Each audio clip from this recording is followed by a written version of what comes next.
Pamplona. Delantero, 1,95, 91. Empecé en el cole, jugando con los amigos. Sería a los 3 años más o menos. He jugado en el Athletic Club, en la Juventus de Turín, en el Sevilla, en el Swansea, en el Tottenham, en el Nápoles, en el Udinese y ahora en el Eibar. El viejo San Mamés. Andrea Pirlo, azul. No sabría decirte. No tengo tampoco algo favorito, me gustan todas las canciones, todo tipo de música, no me centro en algo en concreto. Un ciudadano ejemplar. Una serie... Juego de Tronos. Hero Wars. Arroz a la cubana. Las peras de Rincón de Soto. No tengo. Michael Laudrup. Colecciono las camisetas contra los que juego, que cambio. Me gusta jugar a juegos en el móvil, a cartas, me gusta ver fútbol o series. Gol favorito contra el Manchester United en San Mamés. Me gusta poco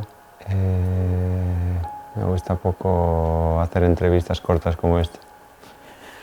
Me impresionó conocer a Kobe Bryant. 7. De pequeño las matemáticas, luego ya se fueron complicando. 3. Paso palabra. Con cebolla. Que conduzca con cuidado. Fernando Morbieta.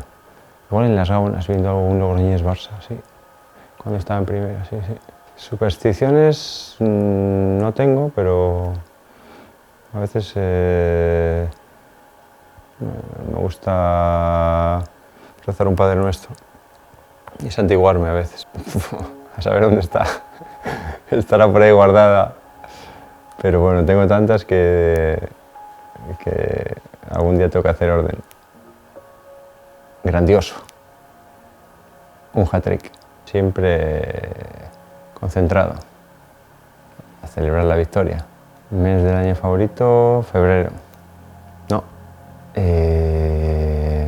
Tokio. Vacaciones, Maldivas. Playa. Pescado. La comida.